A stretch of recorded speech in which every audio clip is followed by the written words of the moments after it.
দেশের পুলিশ ও নির্বাচন ব্যবস্থা সংস্কারে সহযোগিতার আশ্বাস জাতিসংঘের। দ্বিপক্ষীয় সম্পর্ক জোরদারে আগ্রহী ইরান। বাংলাদেশের সঙ্গে সম্পর্ক দৃঢ় করতে চায় ভারত, জানালেন ফখরুল। জুলাই বিপ্লবের পর দিল্লির প্রতিহিংসামূলক আচরণের সমালোচনায় বিশিষ্টজনরা। শাহজালাল বিমানবন্দরে ৩ কিলোমিটার নীরব এলাকা ঘোষণা ১ অক্টোবর থেকে কার্যকর। বাস্তবায়নে অংশীজনদের সহযোগিতা কামনা। এবং প্রায় ৪ মাস পর ঢাকা বিশ্ববিদ্যালয়ে শ্রেণী কার্যক্রম শুরু। প্রাণচঞ্চল ক্যাম্পাসে উচ্ছ্বসিত শিক্ষার্থীরা। সেশন জট কমাতে কাজ করবে প্রশাসন।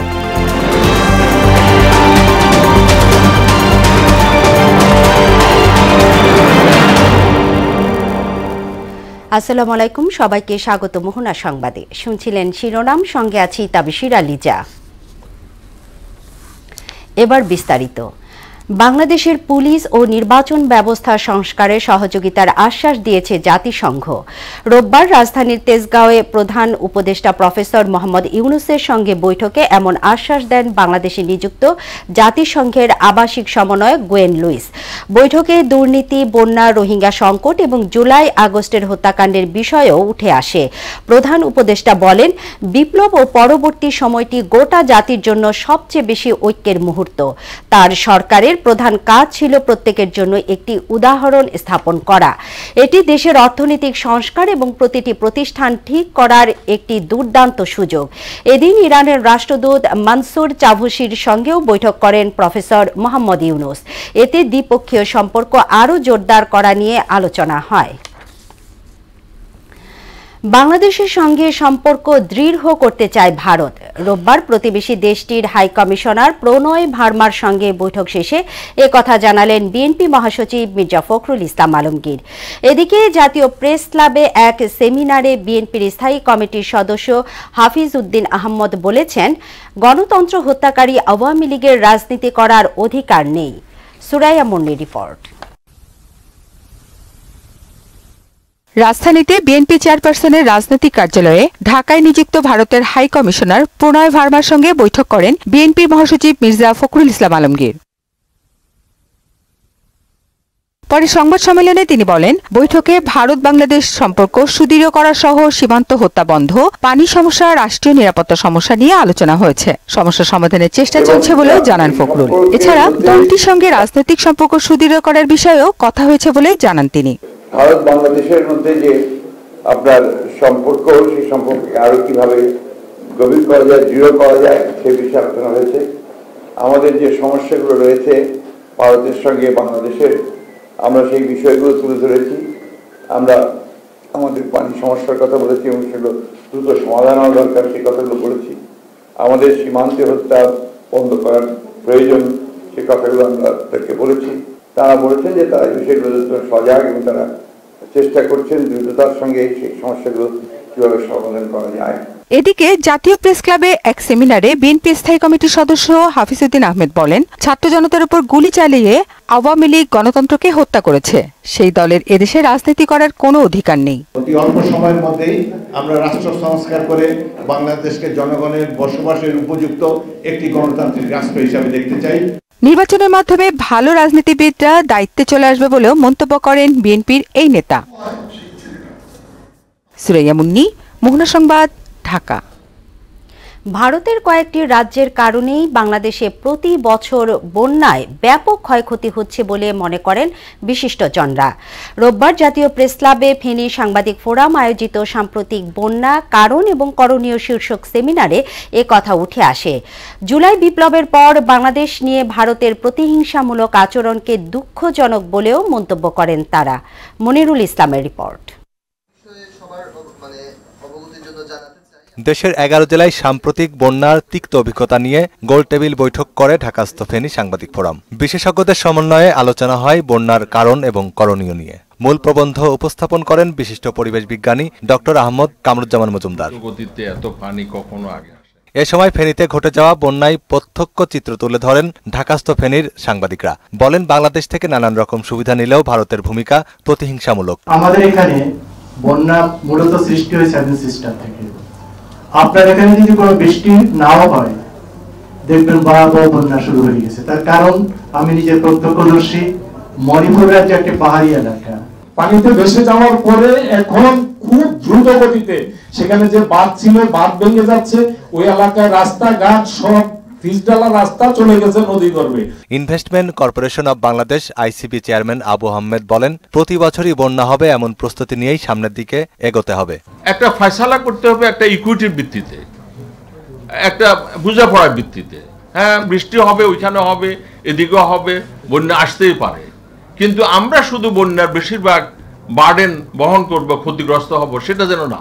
সমস্যা উত্তরণে কূটনীতিক বোঝাপড়ার মাধ্যমেই ভারতের সঙ্গে পানির ন্যায্য হিস্সা আদায় করতে হবে বলে মনে করেন সাবেক রাষ্ট্রদূত আনোয়ারুল্লাহ চৌধুরী। এই সমাধান এটা করতে হলে রাষ্ট্রীয় লেভেলে, সরকারের লেভেলে এটা করতে হবে, এবং ভারতের সাথে এই যে চুক্তি বা ভারতের সাথে যে বোঝাপড়া, এটা ওই লেভেলেই করতে হবে, এটা কূটনৈতিকভাবে করতে হবে। আকস্মিক বন্যা পরিস্থিতি মোকাবিলায় আপৎকালীন তহবিল গঠনের তাগিদও দেন তিনি। স্থানীয়ভাবে এই একটা পুনর্বাসনের জন্য একটা চেষ্টা নিতে পারি। মনিরুল ইসলাম, মোহনা সংবাদ, ঢাকা। 15 লাখ সরকারি কর্মকর্তা কর্মচারীকে আগামী 30 নভেম্বরের মধ্যে সম্পদের বিবরণী জমা দিতে হবে বলে জানিয়েছে জনপ্রশাসন মন্ত্রণালয়ের সিনিয়র সচিব মোহাম্মদ মুখলেসুর রহমান। রোববার সচিবালয় মন্ত্রণালয়ের সভাকক্ষে এক সংবাদ সম্মেলনে তিনি এও বলেন, বিবরণীতে অনিয়ম পেলে অপরাধের মাত্রা বিবেচনায় তিরস্কারের পাশাপাশি সংশ্লিষ্ট ব্যক্তিকে চাকরিচ্যুত করা হতে পারে। সচিব জানান, প্রতি বছর 31 ডিসেম্বরের মধ্যে সরকারি কর্মচারীদের সম্পদের বিবরণী জমা দিতে হবে। যেহেতু এই বছর আমাদের নতুন একটা বছর পাইনি, ভাঙা বছর, এই জন্য এই বছরেরটা 30 নভেম্বরের মধ্যে জমা দিতে হবে। এটা সিলগালাকৃত খামে সংশ্লিষ্ট কর্তৃপক্ষের জমা দিতে হবে। বিজ্ঞ আদালতের আদেশ ও সংশ্লিষ্ট কর্তৃপক্ষের অনুমোদন ব্যতীত সম্পদ বিবরণীর তথ্য সম্পূর্ণ বা আংশিক হস্তান্তরযোগ্য নয়। ক্লজ 2, সম্পদ বিবরণী অতি গোপনীয় দলিল বিধায় এক্ষেত্রে তথ্য অধিকার আইন 2009 প্রযোজ্য হবে না। পতিত সরকারের খানেকের রাঘব বোয়াল এখন দুদকের জালে। দেশে বিদেশে এদের অবৈধ সম্পদের খোঁজে নেমেছে সংস্থাটি। এদিকে দুর্নীতির অভিযোগে সাবেক প্রধানমন্ত্রী এবং তার পরিবারের সদস্যদেরকেও আইনের আওতায় আনার দাবি জানিয়েছেন সাধারণ মানুষ। আর পতিত সরকারের দুর্নীতি অনুসন্ধানে অন্তর্বর্তী সরকার রাজনৈতিক চাপ মুক্ত থেকে কাজ করবে বলে আশা করছেন দুদকের পাবলিক প্রসিকিউটর। আরও জানাচ্ছেন রেজা খান। আওয়ামী লীগ সরকারের নজিরবিহীন দুর্নীতি আর দুঃশাসনের বিরুদ্ধে জেগে ওঠে ছাত্র জনতা। অবিশ্বাস্য গণ অভ্যুত্থানে পতন হয় ফ্যাসিবাদী সরকারের। এরপর একে একে বেরিয়ে আসতে থাকে পতিত সরকারের মন্ত্রী, এমপি ও আমলাদের দুর্নীতির ফিরিস্তি। এরই মধ্যে দুদকের অনুসন্ধানের তালিকায় আছে প্রায় 100 প্রভাবশালীর নাম। ভবিষ্যতে কোনো রাজনীতিবিদ যাতে দুর্নীতি করার সাহস না পায়, তাই এদেরকে দৃষ্টান্তমূলক শাস্তি নিশ্চিত করার তাগিদ সাধারণ মানুষের। রূপপুর যেই কেন্দ্র, এটা থেকেই দেখা গেছে আপনার প্রায় $500 কোটি ওখান থেকে উনি দুর্নীতি করে নিচ্ছে। দুর্নীতি যখন কমিশন করে ভাবে কঠোর স্টেপ নিতে হবে, যাতে ভবিষ্যতে নেক্সট ওটাকে দেখে সবাই ভয় পায়। তাদেরকে দেশে ফিরাই না, তাদেরকে ফাঁসির কাজটা দেওয়া উচিত। পতিত সরকারের প্রধানমন্ত্রী এবং তার পরিবারের সদস্যদের দুর্নীতির অনুসন্ধান করে তাদেরকেও আইনের আওতায় আনার তাগিদ দেন তারা। প্রধানমন্ত্রীর ছেলে, তার বোন বিদেশে টাকা পাচার করছে, সমস্ত টাকা দেশে ফিরে আনা। বঙ্গবন্ধুর কন্যা হিসেবে শেখ হাসিনার প্রতি মানুষের যে আস্থাটা রাখছিল, উনি সেটা রাখতে পারেনি। বিদেশে যে এত হাজার কোটি টাকা পাচার হয়ে গিয়েছে, সেগুলো দেশে ফেরত আনানো। এদিকে দুদক সংস্কারের উদ্যোগকে স্বাগত জানিয়ে শেখ হাসিনা সরকারের দুর্নীতি অনুসন্ধানে তারা চাপমুক্ত থেকে কাজ করবে বলে মনে করেন সংস্থাটির পাবলিক প্রসিকিউটর। অন্তর্বর্তীকালীন সরকারের ক্ষমতার সময় স্বাভাবিকভাবেই কমিশন হয়তো রাজনৈতিক চাপের বাইরে আছে, সেই ক্ষেত্রে তারা আরও বেশি তদন্ত এবং অনুসন্ধানের ক্ষেত্রে আমি মনে করি যে কমিশন অনেকটাই চাপমুক্ত আছে। সাবেক প্রধানমন্ত্রী ও তার পরিবারের সদস্যদের দুর্নীতির অনুসন্ধানে গণদাবির প্রতিও সমর্থন জানান এই আইনজীবী। তাদের বিরুদ্ধে তো বলা নাই আইনে যে তাদের বিরুদ্ধে ব্যবস্থা নেওয়া যাবে না। রেজা খান, মোহনা সংবাদ, ঢাকা। সাবেক পানি সম্পদ প্রতিমন্ত্রী অবসরপ্রাপ্ত কর্নেল জাহিদ ফারুক শামীমকে গ্রেপ্তার করেছে র্যাব। সুনির্দিষ্ট গোয়েন্দা তথ্যের ভিত্তিতে অবস্থান নিশ্চিত হওয়ার পর রোববার সন্ধ্যায় রাজধানীর বাড়িধারা থেকে তাকে গ্রেপ্তার করা হয়। গণমাধ্যমকে র্যাবের লিগেল ও মিডিয়া উইংয়ের পরিচালক লেফটেন্যান্ট কর্নেল মুনিম ফেরদৌস জানান, জাহিদ ফারুকের বিরুদ্ধে একাধিক হত্যা মামলা রয়েছে। 1 অক্টোবর থেকে হযরত শাহজালাল আন্তর্জাতিক বিমানবন্দরের 3 কিলোমিটার অংশ নীরব এলাকা ঘোষণা করা হয়েছে। সিদ্ধান্ত বাস্তবায়নে অংশীজন সহ সবাইকে একজোট হয়ে কাজ করার আহ্বান জানিয়েছেন বেবিচক চেয়ারম্যান এয়ার ভাইস মার্শাল মঞ্জুর কবির ভুইয়া। আরও জানাচ্ছেন তানজিদ ভুইয়া। হযরত শাহজালাল আন্তর্জাতিক বিমানবন্দরকে নীরব এলাকায় পরিণত করার সিদ্ধান্ত বাস্তবায়নে মতবিনিময় সভার আয়োজন করে বেসামরিক বিমান চলাচল কর্তৃপক্ষ। সিদ্ধান্ত হয় অক্টোবর থেকে বিমানবন্দরের দুই পাশে 3 কিলোমিটার এলাকা নো হর্ন জোনের আওতায় থাকবে।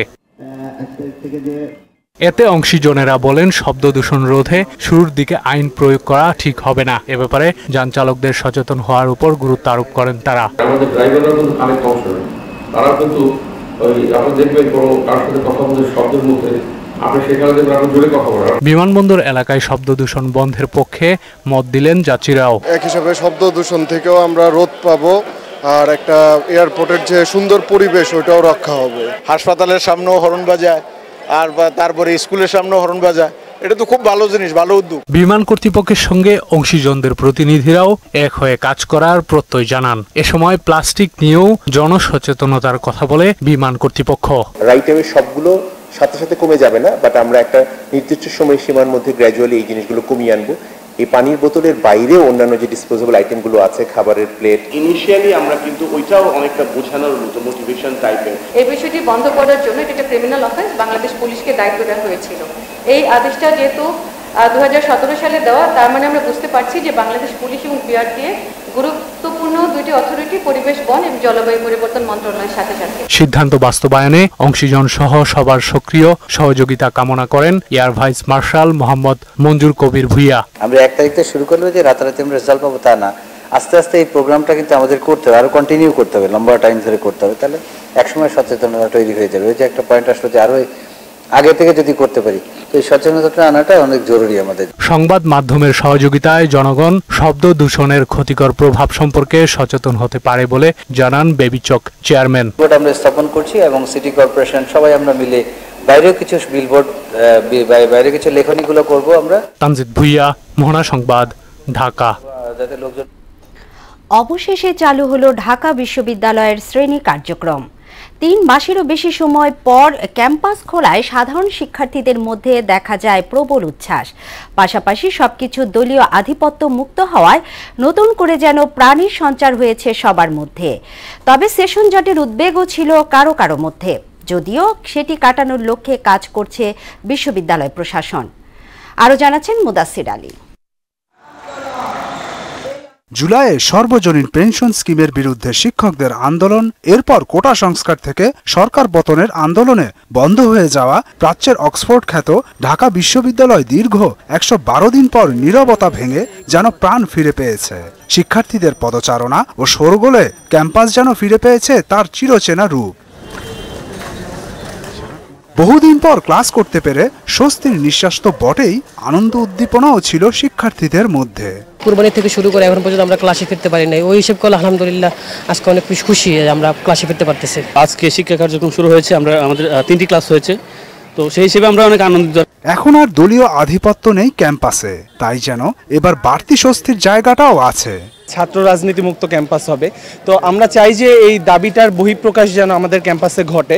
তবে সেশন জট নিয়ে চিন্তায় শিক্ষার্থীরা। বিশ্ববিদ্যালয় প্রশাসন, শিক্ষকরা যেন সে লক্ষ্যে ঠিকমতো কাজ করে, সেটাই এখন তাদের চাওয়া। সেশন জট ব্যাপারটি আসলে আমাদের সবাইকে ভাবিয়ে তুলছে, যেহেতু এমনিই হচ্ছে খুব কম সময় একটা সেমিস্টারের জন্য। টিচাররা আমাদেরকে আশ্বাস দিয়েছেন যে না, তারা ক্লাস শর্ট করে হোক বা আমাদের টপিক কমায় দিয়ে হোক, তারা শেষ করে দিবে। সেশন জট কাটাতে শিক্ষকদেরও রয়েছে পরিকল্পনা, এমনটাই জানান সামাজিক বিজ্ঞান অনুষদের dean professor Rasheda Ishrat Nasir. Corona আমাদেরকে কষ্ট দিয়েছে কিন্তু সাথে অনেক কিছু শিখিয়েও দিয়ে গেছে। তো সেই সময় আমরা যে মেকানিজমগুলো ধরেছিলাম, চিন্তা ভাবনা করেছিলাম, ওগুলিরই কিছু কিছু ক্ষেত্রে বিশেষে অনুসরণ করতে হবে যাতে আমরা এই জিনিসটাকে কার্টেল করে সময় বাঁচিয়ে আমরা নির্দিষ্ট বা অভীষ্ট লক্ষ্যে পৌঁছাতে পারি। তবে বিশ্ববিদ্যালয় খুললেও প্রথম বর্ষের শিক্ষা কার্যক্রম শুরু হচ্ছে 30 সেপ্টেম্বর। মুদাসির আলী, মোহনা সংবাদ, ঢাকা। দুর্গাপূজা উপলক্ষে ভারত সরকারের বিশেষ অনুরোধে ইলিশ রপ্তানির সিদ্ধান্ত নেওয়া হয়েছে বলে জানালেন মৎস্য ও প্রাণী সম্পদ উপদেষ্টা ফরিদা আক্তার। রোববার সচিবালয়ের নিজ দপ্তরে আন্তঃমন্ত্রণালয় বৈঠকে সাংবাদিকদের কথা বলেন তিনি। এক প্রশ্নের জবাবে উপদেষ্টা বলেন, মৎস্য ও প্রাণী সম্পদ নয়, ভারতে ইলিশ রপ্তানির অনুমোদন দিয়েছে বাণিজ্য মন্ত্রণালয়। বিস্তারিত শামীমুজ্জামান চৌধুরীর রিপোর্টে। অন্তর্বর্তী সরকারের মৎস্য ও প্রাণী সম্পদ উপদেষ্টা সম্প্রতি ঘোষণা দেন এবার ভারতে কোনো ইলিশ রপ্তানি করা হবে না। এরপরেই এ নিয়ে শুরু হয় আলোচনা সমালোচনা। এর মধ্যেই শনিবার বাণিজ্য মন্ত্রণালয় জারি করা এক আদেশে ভারতে 3000 টন ইলিশ রপ্তানির অনুমোদন দেওয়া হয়। এ নিয়ে সাংবাদিকদের প্রশ্নের জবাবে মৎস্য ও প্রাণী সম্পদ উপদেষ্টা ফরিদা আক্তার বলেন, এ দায় বাণিজ্য মন্ত্রণালয়ের। বাণিজ্য মন্ত্রণালয় স্বাধীনভাবে এটা তারা দিয়েছেন এবং তারা একটা অনুরোধের প্রেক্ষিতে দিয়েছেন। ভারতের দুর্গাপূজা উপলক্ষে বিশেষ অনুরোধ ছিল, সেই অনুযায়ী তারা করেছেন, সেটা তাদেরকে আমি তোড়জোড় করতে পারি না। উপদেষ্টা বলেন, ভারত সরকারের বিশেষ অনুরোধে ইলিশ রপ্তানির অনুমোদন দিয়েছে বাণিজ্য মন্ত্রণালয়। ভারতের যারা মৎস্য ব্যবসায়ী এবং বাংলাদেশের মৎস্য ব্যবসায়ী তারা একটা অনুরোধের প্রেক্ষিতে এটা বাণিজ্য মন্ত্রণালয় দিয়েছে। এর সাথে মৎস্য ও প্রাণী সম্পদ মন্ত্রণালয়ের কোনো সম্পর্ক নেই। আমাদের এখনো সেই কমিটমেন্টটা আগের মতোই আছে যে আমরা বাংলাদেশের মানুষের জন্য ইলিশ যেন প্রাপ্যতা নিশ্চিত করতে পারি এবং একটা দাম, যেটা আপনারা বলছেন যে দাম বেড়ে গেছে ইমিডিয়েটলি, আমার মনে হয় যে এটা মিডিয়া একটা বলার কারণে আরো বেড়ে যাচ্ছে। আপনারা এর আগে সমুদ্রে মৎস্য সংরক্ষণ ও মা ইলিশ রক্ষায় আন্তঃমন্ত্রণালয় বৈঠক করেন ফরিদা আক্তার। প্রজনন মৌসুম হয় আগামী 13 অক্টোবর থেকে 3রা নভেম্বর পর্যন্ত 22 দিন ইলিশ আহরণ বন্ধ রাখার নির্দেশ দেন তিনি। 13 অক্টোবর থেকে 3রা নভেম্বর এই ইলিশের প্রজনন মৌসুমে যে আহরণ বন্ধের একটা নির্দেশনা থাকবে। শামীমুজ্জামান চৌধুরী, মোহনা সংবাদ, ঢাকা। ডেঙ্গু আক্রান্ত হয়ে দেশে আরও 6 জনের মৃত্যু হয়েছে। একই সঙ্গে এই সময়ে হাসপাতালে ভর্তি হয়েছে 926 জন। শনিবার সকাল 8টা থেকে রোববার সকাল 8টা পর্যন্ত সময়কালে এই মৃত্যু ও আক্রান্তের ঘটনা ঘটে। রোববার স্বাস্থ্য অধিদপ্তরের হেলথ এমার্জেন্সি অপারেশন সেন্টার ও কন্ট্রোল রুম থেকে পাঠানো সংবাদ বিজ্ঞপ্তিতে এ তথ্য জানানো হয়। এতে বলা হয়, হাসপাতালে নতুন ভর্তিদের মধ্যে বরিশাল বিভাগে 65 জন, চট্টগ্রাম বিভাগে 151 জন, ঢাকা বিভাগে 196 জন, ঢাকা উত্তর সিটিতে 172 জন, ঢাকা দক্ষিণ সিটিতে 144 জন, খুলনা বিভাগে 101 জন রয়েছেন। এছাড়াও রাজশাহী বিভাগে 46 জন, রংপুর বিভাগে 33 জন এবং ময়মনসিংহ বিভাগে 18 জন নতুন রোগী ভর্তি হয়েছেন।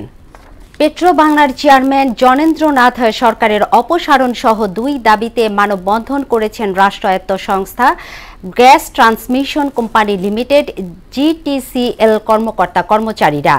আগারগাঁওয়ের সংস্থার প্রধান কার্যালয়ের সামনে মানববন্ধনে বক্তারা বলেন, গ্যাস সরবরাহের চুরির অংশ সিস্টেম লসের নামে অন্যায়ভাবে জিটিসিএল এর উপরে চাপিয়ে দেওয়ার ষড়যন্ত্র চলছে।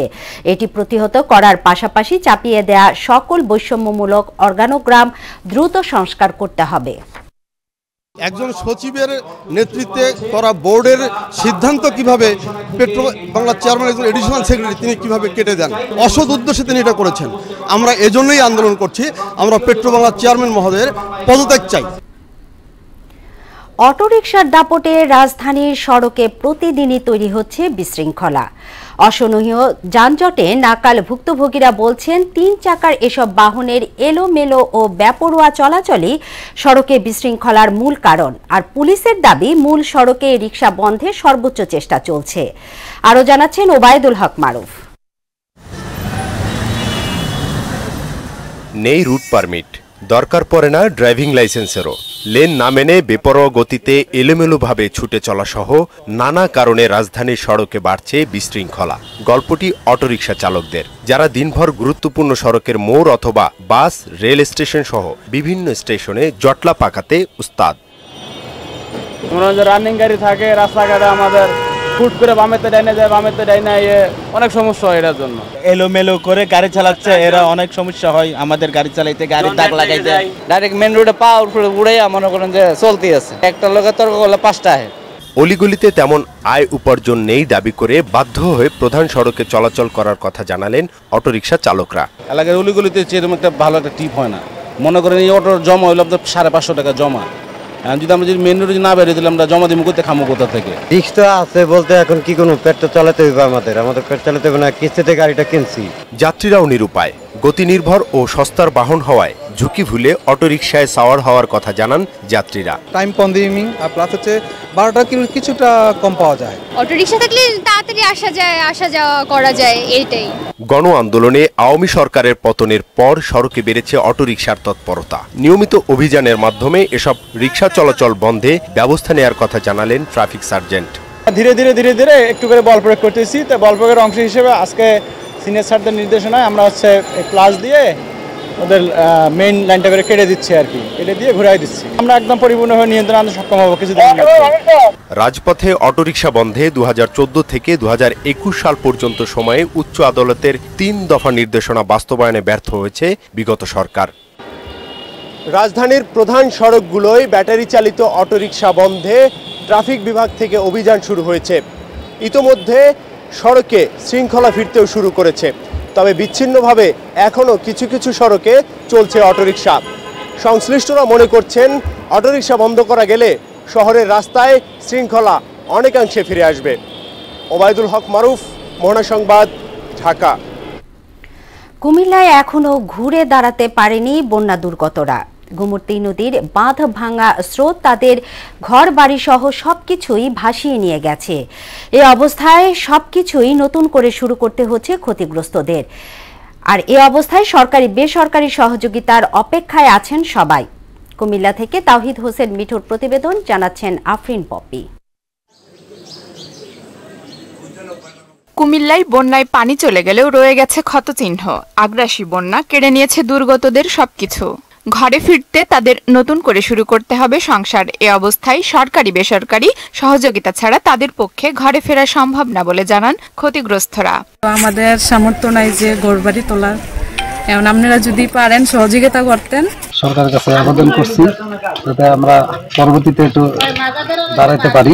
ঘরহারা মানুষগুলো বলছে যে আয় রোজগার তা দিয়ে নতুন ঘর করা সময় সাপেক্ষ, কারো কারো পক্ষে অসম্ভব বলে জানান ভুক্তভোগীরা। এখনকার যে আমরা বাড়িঘর কাপড় বাসায় ফিরে যাবো এই সমস্যা আমরা নাই, আর সরকার সহযোগিতা করে। আমরা যে ঘর বাড়ি যে জামু, ঘর নাই, জোরদা নাই, কিছু নাই, বেড়া নাই, খোড়া নাই, কিছু নেই। আমরা বাড়িঘর হারিয়ে ক্ষতিগ্রস্ত অনেক পরিবার বসবাস করছেন খোলা আকাশের নিচে কিংবা আত্মীয় স্বজনের বাড়ি ও আশ্রয় কেন্দ্রে। বিল্ডিং ঘরে 2 রুম ডাইবে গেছে গিয়ে করে লগের বাড়ি, ডাইবে গেছে গিয়ে আবার একটা ওয়াল এমন একটা কাটে গেছে গিয়ে মাঝখানে। কাঁচা ঘরদের বিট কাটা কুটা গেছে গিয়ে, মাল সাবানো নষ্ট হয়ে গেছে গিয়ে, চাল ভাত যা আছে সব গেছে। ক্ষতিগ্রস্তদের তালিকা করে পুনর্বাসনের কাজ চলছে উল্লেখ করে সরকারি ও দাতা সংস্থার সহায়তায় সবাইকে পুনর্বাসনের উদ্যোগ নেওয়া হবে বলে জানালেন এই কর্মকর্তা। যাদের ঘরবাড়ি ক্ষতিগ্রস্ত হয়েছে তাদেরকে আমরা পুনর্বাসনের এটা নিয়ে ইতিমধ্যে আমরা কার্যক্রম শুরু করেছি। আমাদের বিভিন্ন দাতা সংস্থা এবং বিভিন্ন এনজিওরা অ্যাসেসমেন্ট অলরেডি ফিল্ড লেভেলে কাজ তারা এখন করতেছে। আমরা সরকারকে জানিয়েছি যে আমাদের এই কুমিল্লা জেলায় বিভিন্ন উপজেলায় এই পরিমাণ অর্থ, এই পরিমাণ ঘরবাড়ি ক্ষয়ক্ষতি হয়েছে।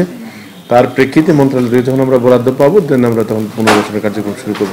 এবারের বন্যায় জেলার আবাসিক খাতের ক্ষতি 1000 কোটি টাকার বেশি বলেও জানান তিনি। আফরিন পপি। ক্রিকেট। সিরিজের দ্বিতীয় ও শেষ টেস্টের জন্য দল ঘোষণা করেছে ভারত। গুঞ্জন থাকলেও জায়গা পাননি পেসার মোহাম্মদ শামির। প্রথম টেস্টে অধিনায়ক রোহিত শর্মা ও বিরাট কোহলি ছাড়া সবাই ফর্মে ছিলেন, তাই দলে পরিবর্তনের কথা ভাবেননি ভারতীয় দলের ম্যানেজমেন্ট। চেন্নাইয়ের 16 জনকে সঙ্গে করে কানপুরে যাওয়ার সিদ্ধান্ত নিয়েছে তারা। আগামী 27 সেপ্টেম্বর থেকে কানপুরে শুরু হবে সিরিজের দ্বিতীয় টেস্ট। তারপর 3 ম্যাচে টি-20 সিরিজে মুখোমুখি হবে দুদল। শেষ করব মোহনা সংবাদে যাওয়ার আগে শিরোনামগুলো আরো একবার।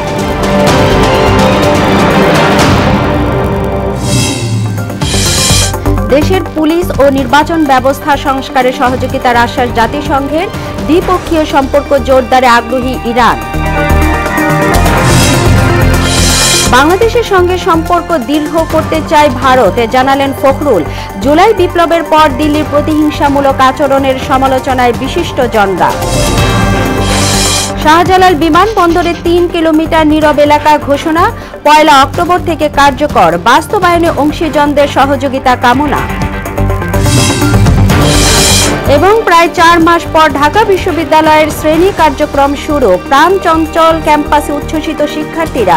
সেশন জট কমাতে কাজ করবে প্রশাসন। এই ছিল মোহনা সংবাদে। মোহনার সবশেষ খবর জানতে ভিজিট করুন www.mohana.tv। সংবাদ দেখতে পারেন ফেসবুক ও ইউটিউবেও। এতক্ষণ সঙ্গে থাকার জন্য ধন্যবাদ।